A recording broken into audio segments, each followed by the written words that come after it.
આપણે જુદો રહેવા જઈએ લાલ સનેડો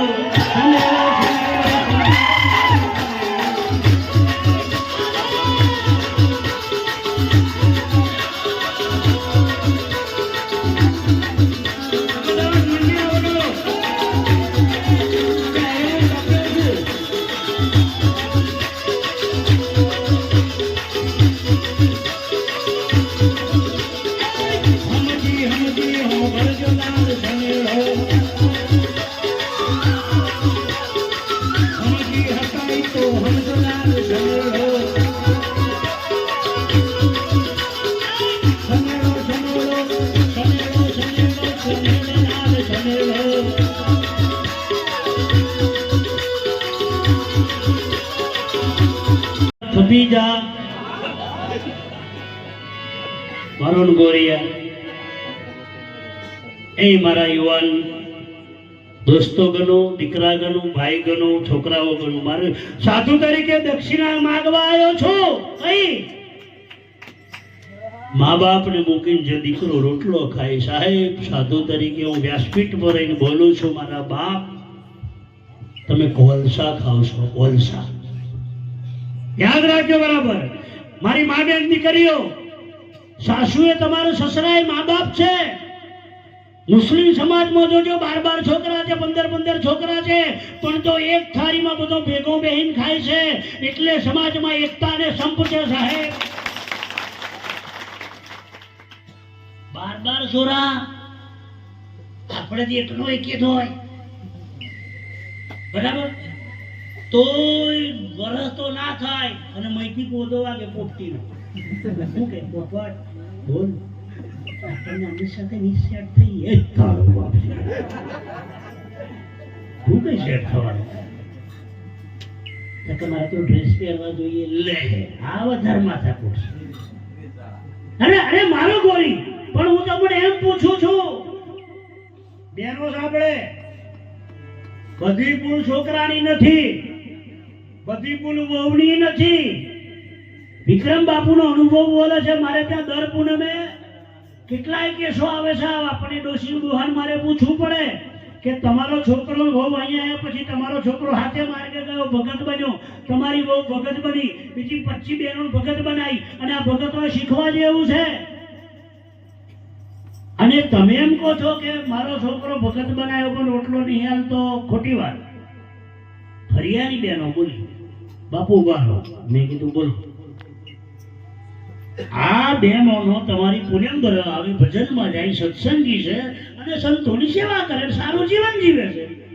અને ડોશી કે ડોશી એમ વાતો કરે, મારે તરીનું જોવે, ડોહાને વીનું જોવે કે, અને અમે તો કે રહોડી બન્યા તો રહો રહો ખાઈ ભૂજીએ કે. હવે આ સોનો ભગત બન્યો, પેલો રોટલો હાલે. તે આવો માથાકૂટ વાળા હોય તે પાછો સુધરજો. એક ગોમાં પેલો કંકુ ડોશી હતો, કંકુ ડોશી ખબરજો બરાબર. તે જોન તો ઝઘડા જ કરાવે, અને કોકને કે ઝઘડો નહીં કરાવે ને ત્યાં ડોશી ખાય ના, એને એસિડિટી થાય. હજુ આપણાને કેટલા એવા છે ભગતો, કોકના ઘરના ગોદા ના કરે ને તેને એસિડિટી થાય, ફૂલે બુંગળો થઈ જાય. હા, એટલે પેલો નવું લગ્ન થયેલું, ડોશી રોજ તાલવો દે, પણ રાગે જ ના આવે. 1.5 વર્ષ જતું રહ્યું. એક દાડો પેલી બહુ એકલી પડી. ડોશી પેલો છે ને નરિયો ચાલતેલો, નરિયો, દેશી નરિયો, એમે દેવતા લેવા જવાનું. પેલા દિવાળી ઓછીઓ 50 વર્ષ પહેલા તે ડોશી નરિયો લઈને ગઈ. વો તાકે હું બા તારા હાવ તાકી હાલો નથી, તારા આહારા તાકે ડોબો લે, તારા ઘરવાળા તાકે નોકરી, એટલે તું આઈ બા માર નોમ ના પાડતી અને આશરે ઠોકી દેવાયું. તારી મારી બેન પડી કે લે પેલી લાલ કશું લેવાય નહીં દેવાની આશરે. એમ કરી પેલી બહુ ને ભલાડી. અને હું તો પણ હું થયું, હું મન કામ પણ મારું નામ નહીં પાડવાનું કે હોવે. હા, તાર ધણીની છોકરી મારું નામ પાડે, પેલું જ તારું મારી દીધું. મારું નામ નહીં પાડવાનું કોઈને, પણ છે હું કહેવાનું નહીં કોઈને, કોઈ નહીં કમ કે મારું નામ કઈ નહીં પાડવાનું, તાર કમ પણ હું છે બા તાકે કોઈને કહેવાનું. પણ હું થયો તાકે તારા હું જોરદાર શીખેલી છે કે ઓ થારું એ આખું ગોમ બી રે કે ઓ મારી માં, એટલે જ જબરા ડોરા કાઢે કે. સહીથી પેલી હવે આ દેવતા લઈને આવતી રહે ને પેલી દેવતા મેલી લે આ દેવતા બોલાય આ દેવતા મેલવા વાળો પાછો સુધરજો આ દેવતા બોલાય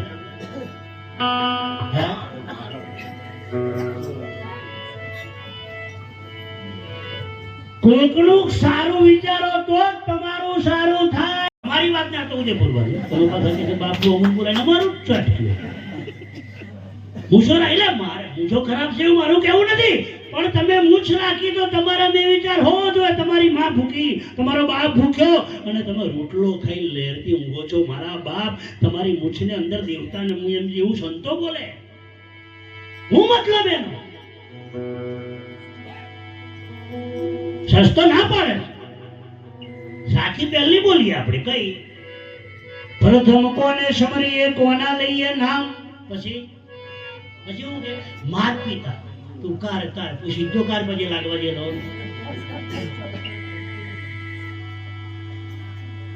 હવે તો પગે લાગવાનું ઓમ થઈ ગયું છે ઓમ એને સુધારો કરો પેલા લોકો જોજો બરાબર ફોન કરે છે ને તો શું બોલે ફોન કરે તો સલામ માલિકો કઈ ગયેલા સલીમડા કિધર ખડા હેલા હા કે ના છોકરાઓ પૂછ નહીં તો પૂછ નહીં રખડેલા મારા તરફથી આશીર્વાદ હવે થોડા દાઢીની ફેશન નીકળી દાઢી તો બસ રાખે આપણા પણ દાઢી રાખે પણ દાઢી તો ગોધરા વાળા હોય રાખે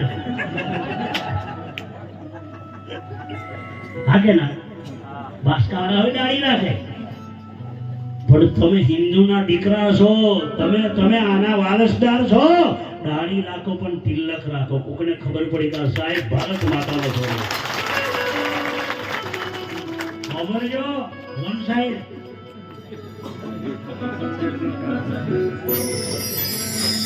બેનો તમે ખબરજો પાછળ તમે કપડો ગમે તેવો પહેરો મારી મા બેન દીકરી હું તમને વંદન કરું મારો હનુમાનજી તમે તારણના કરતા ડબલ સોનું આપે સારામાં સારી રકમો આપે સારો કપડો આપે મારા આશીર્વાદ પણ એક શરત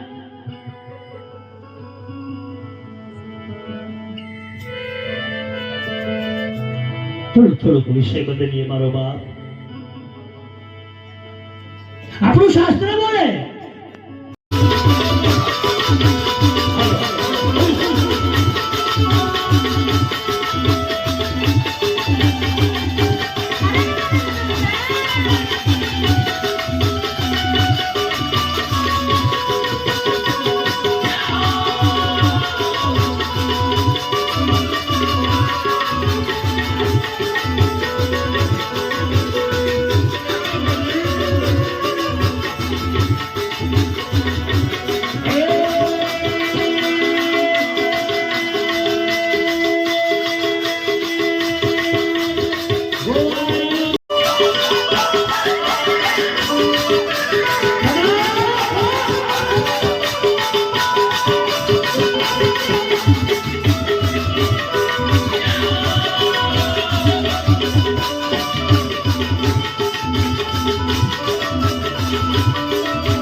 બધા પહેરી જો ફૂલ ચોખા લઈ લેજો ભગવાન.